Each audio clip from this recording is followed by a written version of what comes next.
오늘은 신명기 20장의 말씀을 보도록 하겠습니다. 이 20장의 내용은 하나님께서 이스라엘 백성들이 가나안 땅을 점령할 때에 그 전쟁을 해야 하는데 그 전쟁에도 규례가 있습니다.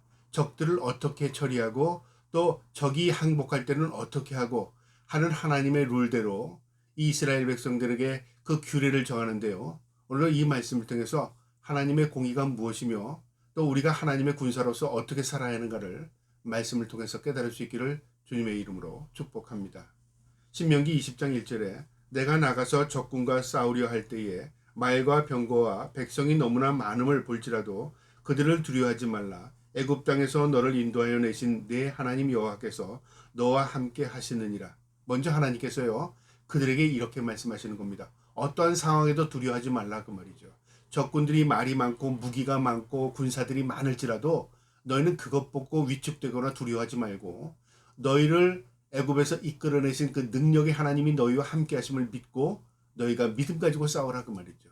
하나님께서 우리에게 주시는 말씀입니다. 우리가 세상을 살아나갈 때 세상의 환경이나 어떤 사람의 형편을 보고 두려워하거나 그것에 대해서 위축되지 말라 그 말이죠. 믿음 가지고 살아라 그 말입니다. 믿음 가지고 전쟁에 임해라 그 말이고요. 2절에 너희가 싸울 곳에 나가서 가면 제사장은 백성에게 나가서 고하여 그들에게 말하여 이르기를 이스라엘아 들으라. 너희가 오늘 너희의 대적과 싸우려고 나왔으니 마음에 겁내지 말고 두려워하지 말고 떨지 말며 그들로 말미암아 놀라지 말라. 제사장이 먼저 이 군인들 앞에 서서 이렇게 말하는 겁니다. 하나님의 메시지를 전달하랍니다. 그 메시지의 내용이 뭐냐면요. 너희가 싸울 때 마음에 겁을 먹지 말랍니다. 그리고 상대를 보고 두려워하지 말고 떨지 말며 그들로 말면 놀라지 말라 그 말이죠.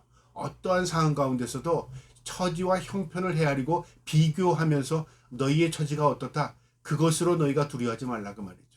너희에게는 눈에 보이지 않는 하나님이 너희와 함께 하신다. 그것을 제사장이 선포하게 한 겁니다. 그 다음에 4절에요. 너희 하나님 여호와는 너희와 함께 행하시며 너희를 위하여 너희의 적군과 싸우시고 구원하실 것이라 할 것이며 참 우리에게 큰 위로가 되는 말씀입니다. 하나님께서 적군을 향해 함께 싸우겠다는 겁니다. 너희와 함께 행하며 너희를 위하여 적군과 싸우고 하나님이 동행하시고 하나님께 함께 싸운다 그 말이죠. 이게 믿음입니다. 우리가 세상에 우리 혼자 남겨둔 게 아닙니다. 하나님께서 우리와 함께 행하시고 계시고요. 하나님께서 우리의 힘과 능력이 되어주셔서 우리와 함께 동행하시고 우리와 함께 싸우십니다.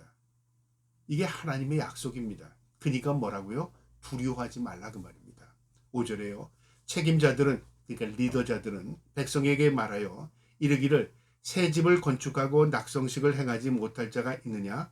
그는 집으로 돌아갈지니 전사하면 타인의 낙성식을 행할까 하니라. 그러니까 집 짓고 있는 자, 건축하는 자, 지금 집안을 위해서 어떤 일을 행하는 자는 전쟁에 임하지 말고 돌아가라 그 말이죠. 왜냐하면 마음이 흐트러질 뿐만 아니라 다른 사람에게도 영향을 미치고 결국은 이것이 모두를 흔들게 된다 그 말이죠. 그 다음에 또 6절에 포도를 만들고 그 과실을 먹지 못할 자가 있느냐? 그는 집으로 돌아갈지니 전사하면 타인이 그 과실을 먹을 것이라. 그러니까 포도를 만들고 지금 이제 그 어떤 일을 하고 있다가 전쟁에 임하게 되면 그 일 때문에 마음이 빼앗긴다 그 말이죠. 그런 자들로 돌아가라 그 말이죠. 그 다음에 7절에 여자와 약혼하고 그와 결혼하지 못한 자가 있느냐? 그의 집으로 돌아갈지니 전사하면 타인이 그를 데려갈까 하노라. 이 결혼을 앞두고 있는 사람들, 약혼하고 결혼을 앞두고 있는 자들도 마음을 뺏기지 않게 하기 위해서 그들도 돌아가라. 그러니까 집안일에 형편이 있던가, 그 다음에 어떤 일을 하고 있던가, 어떤 결혼을 앞두고 있는 자들. 그러니까 이것은요, 전쟁에 집중할 수가 없습니다. 마음이 흔들릴 수밖에 없습니다. 그런 자들 다 돌려보내라 그 말이죠. 8절에 책임자들은 또 백성에게 말하여 이르기를 두려워서 마음이 허약한 자가 있느냐? 두려움에 떨고 있는 자들, 쇠약한 자들 있느냐? 그는 집으로 돌아갈지니 그의 형제들의 마음도 그의 마음과 같이 낙심될까 하노라. 그러니까 두려운 마음은 전염성이 있습니다. 내가 두려워하면요 남에게도 두려움을 전염시킵니다. 이런 자들도 그들도 돌려보내라 그 말이죠. 그러니까 하나님의 백성은 하나님 함께 하신다. 담대함으로 믿음을 가지고 나와라 싸워라. 그러나 그 담대함이 없는 자, 걱정이 있고 근심이 있는 자 다 돌려보내라 그 말이죠. 숫자가 줄어들면 어떡합니까? 그런데 그게 문제가 아니라 전쟁은 하나님께 속해 있는 것입니다. 그러니까 담대한 마음을 가지고 싸우는 자 편에 하나님이 함께 하시겠다는 것이죠. 이게 하나님의 전쟁의 룰입니다. 그 다음에 9절에요. 백성에게 이르기를 마친 후에 군대의 지휘관들은 세워 무리를 거느리게 할지니라. 내가 어떤 성읍으로 나가서 치러 갈 때에는 그 성읍에 먼저 화평을 선언하라. 어떤 성을 쳐들어가기 전에 먼저 화평을 선포하랍니다. 그러니까 우리 싸우지 말자. 그리고 우리가 지금 이것을 점령하려고 하는데 너희가 항복해라. 이렇게 선포하는 겁니다. 그런데요, 그들이 그것을 응하면 받아주지만 응하지 않으면 전쟁이 되는 겁니다. 그러니까 먼저 화평을 선포하는 겁니다. 11절에 그 성읍이 만일 화평키로 회답하고 너를 향하여 성문을 열거든 그 모든 주민에게 내게 조공을 바치고 너를 섬기게 할 것이요. 그러니까 문을 열어주고 항복 그러면 이제 조공을 바치고 그들이 너희를 섬기게만 할 것이다 그 말이죠. 그러니까 전쟁을 하기 전에 먼저 화평을 선포하고 그 다음에 그들이 항복하면 그들이 조공 바치게 하고 그들이 너희를 섬기게 하라.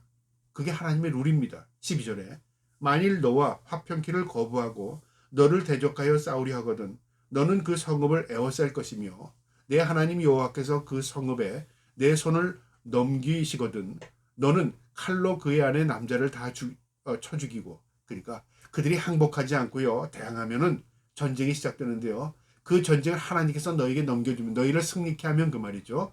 그 안에 있는 남자들은 다 죽이랍니다. 너는 오직 여자들과 유아들과 가축들과 성읍 가운데 있는 모든 것을 너희를 위하여 탈취물로 삼을 것이며 이는 내 하나님 여호와께서 내게 주신 적군에게서 빼앗은 것을 먹을지니라.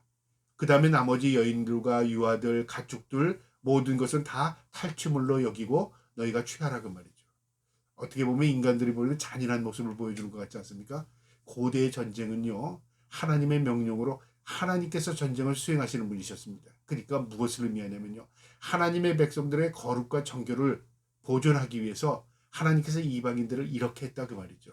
15절에요. 내가 내게서 멀리 떠난 성읍들 곧 이 민족에게 속하지 아니한 성읍들에게는 이같이 행하여 그러니까 가나안 족속들은 다 죄악 가운데 이 물든 우상 숭배에 물든 족속들이었습니다. 그래서 그들이 항복하면 그들을 구속해 나가고 조공 바치게 하고 너희를 섬기게 하지만 그들이 대항하면 남자들은 다 죽여라 그 말이죠.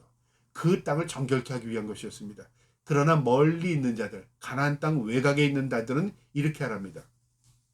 16절에 오직 내 하나님 여호와께서 내게 기업으로 주시는 이 민족들의 성읍에는 호흡이 있는 자는 하나도 살리지 말지니 그러니까 이 가나안 땅에 있는 남자들은 살려두지 말라 그 말이죠. 그들은 우상 숭배를 전염시키고 오염시킨 자들이라 그 말이죠. 하나님의 심판입니다. 17절에 헷 족속과 아모리 족속과 가나안 족속과 기브스 브리스 족속과 히비 족속과 여부스 족속을 내가 진멸하되 내 하나님 여호와께서 내게 명령하신 대로 행하라.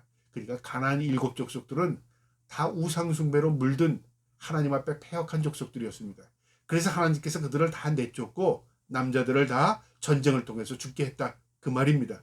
심판하겠다 그 말이고요. 18절에 이는 그들이 그 신들에게 행하는 모든 가증한 일을 너희에게 가르쳐 본받게 하여 너희가 너희의 하나님 여호와께 범죄하게 할까 함이니라. 하나님의 염려는 뭐였죠? 그들의 가증한 우상 숭배가 하나님의 거룩한 백성들까지도 오염시킬까 봐 하나님께서 이렇게 명령하신 겁니다.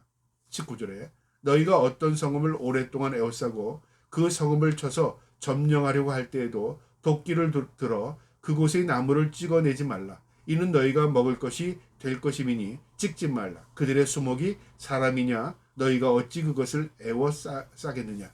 너희가 전쟁할 때 성읍을 점령할 때 그 안에 있는 성읍 안에 있는 이 수목들 그러니까 이 과실수들을 꺾거나 불태우지 말라 그 말이죠. 그것은 전쟁을 통해서 그것을 없앤다고 해서 아무 유익이 되는 게 아니라 그 말이죠. 그것은 너희의 식량이 될 수도 있는 것이다. 또 그 후대가 먹어야 할 그 과일이 될 수 있다. 그러니까 이것들을 훼손시키지 말라 그 말이죠. 오직 전쟁에서는 사람과 사람과의 관계입니다. 그러니까 자연을 파괴하지 말라 그 말이고요.